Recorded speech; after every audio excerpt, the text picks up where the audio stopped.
Vorige week waren we bij motorcamping Indenhof. En deze week, om het thema voor te zetten, zijn we bij de Cycle Shop. Ze bestaan al meer dan 50 jaar, dus het is hoog tijd om eens een kijkje te gaan nemen.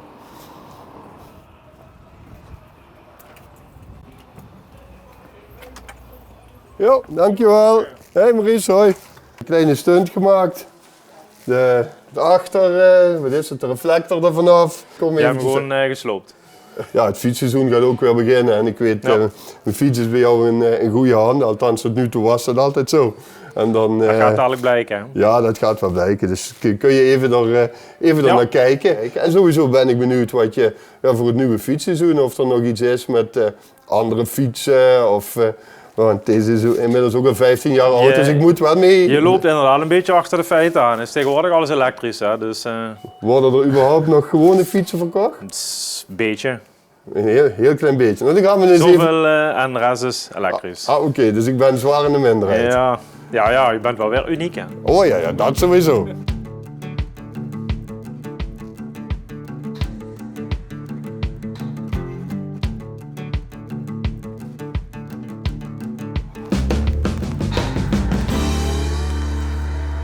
Ja, Maurice, nou met die hoge brandstofprijzen, merk je dat in de zaak? Dat mensen komen van, goh, ik kom toch eens kijken voor een fiets, want dat lijkt me een beter alternatief. Of speelt dat nog niet? Ik denk dat dat zeker wel meespeelt. We hebben wel een beetje het geluk natuurlijk al het seizoen al vroeg begonnen is. Hè? Dus al mooie weer gehad ook in maart en ook al een beetje in februari. Dus dan merk je sowieso dat er wat eerder begint dan normaal. Dat is gunstig voor jou. Ja, maar het is zeker wel dat die overweging meetelt voor heel veel klanten. Inderdaad, e-bike kom je natuurlijk een heel stuk makkelijker mee weg. Ja. Dus je kan grotere afstanden afleggen en dat telt zeker wel mee. Dus, maar dat is niet alleen nu met de hogere prijzen, maar dat is toch al een tijdje aan de gang. Dat je merkt dat mensen zeggen van ik laat die auto staan en ik pak lekker de fiets. Ja. Je ziet ook veel meer, laten we eerlijk zijn, als je in een auto zit en zeker als je zelf achter het stuur zit, dan ben je dit is echt relaxed op een fiets. En als je een heuvellandritje maakt op de fiets, dan zie je alles. Dus, heb je een beetje vakantie ook erbij? Ja, tuurlijk. Elke dag. Vakantie in eigen land, hè? Ja, jullie bestaan al meer dan 50 jaar en ik kom hier ook al een paar jaar voor het onderhoud van mijn fiets. Mijn oom is in 1973 is hij begonnen met fietsen oorspronkelijk. Ja. Daar is hij heel snel van afgestapt, want er was op dat moment niks in te verdienen. Toen is hij met bromfietsonderdelen en motoronderdelen, motorkleding gaan doen. En toen mijn broer het heeft overgenomen, zijn we in 2007 weer opnieuw begonnen met fietsen. Dat hebben we eerst klein aangepakt, hè, op de Kruisstraat aan de overkant, een kleine pandje. Ja, dat waar heel vroeger de videotheek is geweest. Ja, waar de videotheek in heeft gezeten. En dat hebben we daar klein opgestart. En toen dit pand...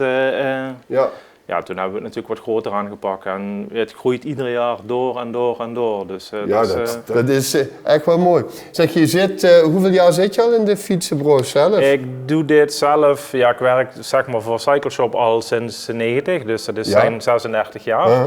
En in 2007 ben ik dus eigenlijk het fietsgedeelte opgestart. Heb ik aan de overkant natuurlijk, met hulp van Leon natuurlijk, het fietsgedeelte tot leven gewekt, zeg maar. Worden alle fietsen altijd opgehaald die ter reparatie worden gebracht? Nee, wonderlijk niet, nee. Er blijven fietsen staan en na een jaar is hij verbeurd. Is hij voor mij. Ja, maar waar zou dat dan aan kunnen liggen? Iemand brengt een fiets, laat hem repareren en dan... Soms heb je gewoon dat je een oudere fiets, want wij zijn een van de weinigen, toevallig gisteren naar ervaring met een Engelse mevrouw, die ook oudere fietsen repareren. Hè? Want die mevrouw die kwam nergens terecht, had al 3 keer de fiets van de autodrager afgehaald, moest hem al 3 keer terugzetten, want het werd niet gemaakt. Kwam die mevrouw hier naartoe, ik zeg natuurlijk maken we die. Ja. Maar dan heb je dus een wat ouder fietsje, wat in principe niks waard is. En er wordt vaker 100 of 200 of 300 euro ingestoken. Ja, flinke reparatie. En dan heb je soms wel eens dat klanten hem toch niet komen ophalen omdat ze, weet ik niet, geen geld hebben, whatever. Maar dat komt wel eens voor. Of te denken, dit is me te duur geworden. Maar het komt ook soms met een elektrische fiets voor, dat er gewoon een e-bike tussen staat die gewoon niet opgehaald wordt. Nou Maurice, als we het hebben over thuisvoelen in Heerlen. Dan neem ik aan dat je je ook wel thuis voelt in Heerlen. Wat heb jij met Heerlen? Nou, ik ben er geboren en getogen, dus ik ben zelf in Meesenbroek geboren in 1973. Ook net zo oud als de zaak is. Dus ik heb daar jarenlang met plezier gewoond. Dus dat is absoluut, het blijft nog altijd mijn stad, ondanks dat ik in Landgraaf woon. Blijft toch Heerlen, Ja, maar dat is net over de grens, hè. Gewoon Ja, niet al te ver hier vandaan. 2,5 kilometer, hè. Dus Ja. ja.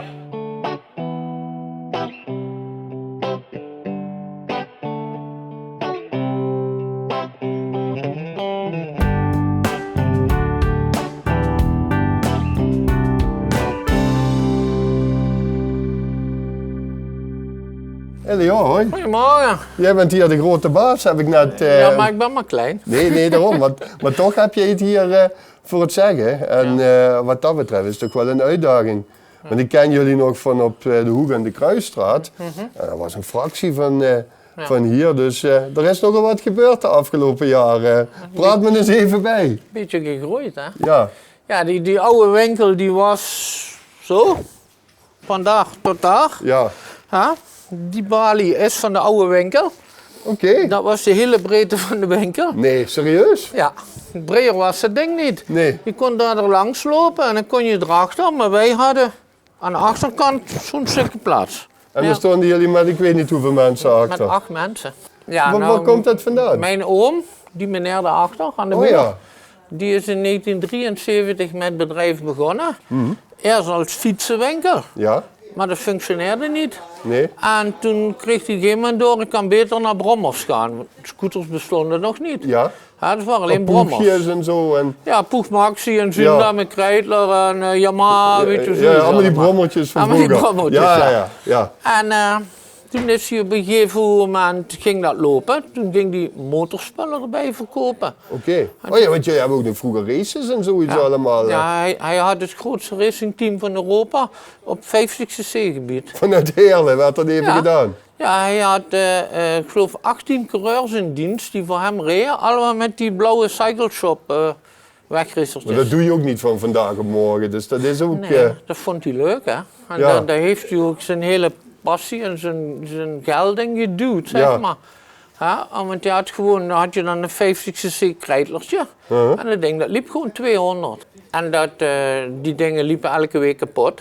Ja. Omdat die natuurlijk zo hoog opgevoerd waren dat die bijna 20.000 toeren maakten, die dingen.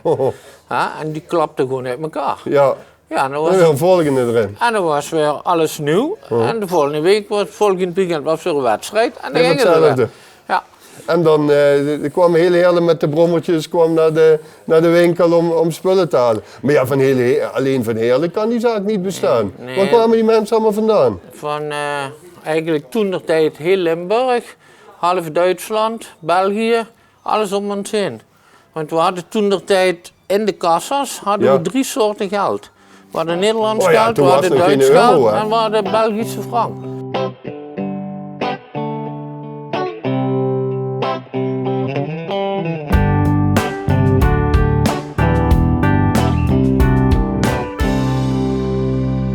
Ja, dan heb je hier de scooterwerkplaats. Ja, Daar we gebeurde komen het graag allemaal. achter de schermen. Dan heb je André en Giorgio, die zijn een scooter uit elkaar aan het halen die iets kapot heeft. Ah, die krijgen ze ook weer in elkaar. Die krijgen ze zeker weer in elkaar. Oh, dat is wel gunstig, want mij zou dat niet lukken. Nee, hun wel. Oh, Ze zijn beter met dat ding rijden te maken als slopen. als kapot te maken.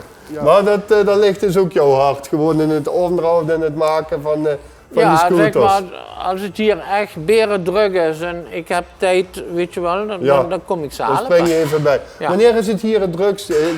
Zijn er bepaalde seizoenen dat het highlife is? Vanaf het voorjaar tot september. Oh, dus eigenlijk nu de komende tijd begint dat weer? Ja, de hele zomer door is het gewoon highlife. Ja, En in de winter, daar rijden veel mensen niet. Ja, dan ligt het dan stil. is het rustiger. Rustig. En Dan kun je achterstallig werk doen. kunnen wij onze eigen voertuigen klaarmaken om weer te kunnen verkopen. Ja. En zo langzaam dan draait dat gewoon het hele jaar rond. Oh, en ik zie hier van alles. Dit is meer om te crossen, denk ik dan. Ja, hier ben je ver mee uitgecrossed. Ik weet niet. En dat is de scooter van Giorgio. Oh, die wordt opgebouwd. Die nu. is ze hier aan het bouwen. Giorgio is hier 1,5 jaar geleden naartoe gekomen. Ja, Als een heel verlegen jongetje ja, komt hij binnen bij mij. ja. Zegt hij, ik ben van school en ik moet stageplek hebben. Oké, het is zelf zich gemeld. Ja, en toen had ik gewoon zoiets, oké. Ja? Dat is al positief. Ja, en toen heb ik tegen Jojo gezegd, je bent wat vroeg, ga dat eerst eens op school regelen. Ja. Ik zeg, want dat is nou nog niet die tijd. Nee. Ja? Ik zeg maar, ja, als het lukt, mag jij komen. Oh, dat is al positief. Ja, ik was gewoon heel positief dat hij dat gewoon uit zichzelf. Ja, dat vind ik ook. Want je hebt heel veel sollicitatiedingen en dan belt de moeder op. Ik ben een stageplek voor mijn zoon aan het zoeken. Ja, dat werkt Zeg, niet. mevrouw, uw zoon moet dat zelf doen. Ja, dat hoort erbij, ja. Ja, maar ik doe dat voor mijn zoon. Zeg, zo werkt dat niet. Nee, ja. Toen, dat heeft hij goed gedaan, petje af. Toen ik ooit begon, moest ik het ook zelf doen. Heeft ook niemand geholpen. Ja, dat is toch redelijk goed gelukt allemaal. Ja, denk dus, ik wel. Ja. Wat dat is. Ja, nou, dus dit is een volgende project. En dan zeg je ook van, goh, dan mag je dan ook bij jou in de zaak zelf opbouwen. Ja. Ja, dat is mooi. Dus Zeg maar, als hij nou zeg maar, dat niet meer hoeft te doen, als hij dan klaar is, en hij heeft nog een uur de tijd op een dag, dan gaat hij met dit wel verder. Ja, hij zal ongeveer een beetje in de leeftijd zijn als dat jij toen begon in die tijd. Ja, je begint hier niet zomaar aan om zo ver te komen. Hoe zat dat? Zoveel jaar geleden. Hoe ben jij eigenlijk overal mee begonnen met deze business? Ik vond sleutelen aan motoren en scooters waren toen niet, maar brommers vond ik leuk. Ja, dus ik was ook met een jaar of 12 zat ik met een crossenmotor in de hei, wat natuurlijk niet mocht. Oké. En toen op een gegeven moment zat ik op de LTS in Heerlen. Ja. En dan kwam ik elke dag bij mijn oom langs daar, weet je wel, op de kruisstraat, op die hoek. Oh, dat was vlakbij, geloof ik toen. En dat was beren druk en op een gegeven moment heeft hij zoiets van, kom ons helpen, weet je wel. En toen ging ik van school uit, zeg maar, ging ik naar de winkel toe. Ja. En dan bleef ik daar tot 6 uur en dan ging ik pas naar huis toe. Oké. En zo is het heel... Wil ik huiswerk maken of kwam dat er niet meer van? Jawel, dat ook nog wel. En toen was ik een 1,5 jaar verder of zoiets. En toen had hij zoiets, ik heb je nodig, je moet komen werken. Blijf maar hier. Ja, nou vroeger op de Kruisstraat, volgens mij was je toen niet bezig met onderhoud, dingen opbouwen. Nee. Hoe is dat eigenlijk ontstaan? Ja, we merkten op een gegeven moment dat de hele boel ging veranderen, de hele economie, alles werd anders. Hè? Toen deed zich voor dat we deze locatie konden krijgen. En toen zijn we hierin gekomen. En in het begin zeg maar, deed ik dus de reparaties van de scooters. Ja, maar ja, omdat dat op een gegeven moment te veel werd, want ik moest in de winkel, ik moest scooters, dat gooide alleen maar. Ja, ik moest de boekhouding, ik moest van alles doen. In principe alles, ja. En toen kwam André om de hoek. Ja. En toen hebben we op een gegeven moment, is hij hier begonnen als monteur en hebben we dat een tijd samen gedaan. Dat is jouw rechterhand eigenlijk. Ja. En toen op een gegeven moment uitzendbureau gezocht. En ik zeg, ik moet iemand hebben van de winkel. Ze moet technisch zijn, het hele verhaaltje. Ik zeg, we hebben een jonge dame voor je. Ik zeg, met alle respect, een jonge dame in deze ijzerwereld. Functioneert dat wel iets? Ja. Ja, dan heb ik denk 20 minuten met Kelsey gepraat. En dat was goed. Ik zeg, wanneer kun je beginnen? Ja, morgen, zegt ze. Is goed, begin je morgen. Voelt het nog steeds als familiebedrijf? Hoe ervaar je het? Ja, het is gewoon, ik voel dit gewoon als één familie. Ik voel me ook niet de baas, zoals ze netjes zeggen. Ja, want ik help net zo goed hiermee dat ik zwarte handen heb en weet ik wat. Hè. Je zit er middenin. Ja, dan zeggen de klanten, wat is met jou gebeurd? Ben je gevallen? Ik ben gevallen. Ja. Weet je, met zwarte handen achter de toonbank staan. Ja, gewoon tussen de motoren. Ja, maar dit is gewoon, ik heb een motto, ik kan dit niet alleen. Ik kan dat alleen met iedereen hier om me heen. Ja. En samen moeten we het doen. Kijk, ons programma heet Heem in Heerlen, Thuis in Heerlen. Meer thuis dan dit kan het eigenlijk niet zijn. Voor jou, hoe voelt jouw zaak? Is dat jouw warme jas? Jouw thuis? Hoe ervaar jij onze stad? Hoe moet ik je dat uitleggen? Ik heb ooit gezegd, en die regel heb ik nog steeds, de eerste dag dat ik hier met tegenzin naartoe kom, ga ik wat anders doen. Oké. Die dag is gelukkig nog nooit gekomen. Nee. En het grootste deel van je leven ben je hier. Ja. Want je bent meer op je werk als thuis. En als je thuis bent, heb je je werk ook wel bij je. Want ben je nog op je werk? Je moet nog een hoop dingen doen wat je hier niet hebt gedaan. Ja, dus dit voelt gewoon als een tweede thuis. Zo, hij is weer picobello. Op naar de volgende aflevering.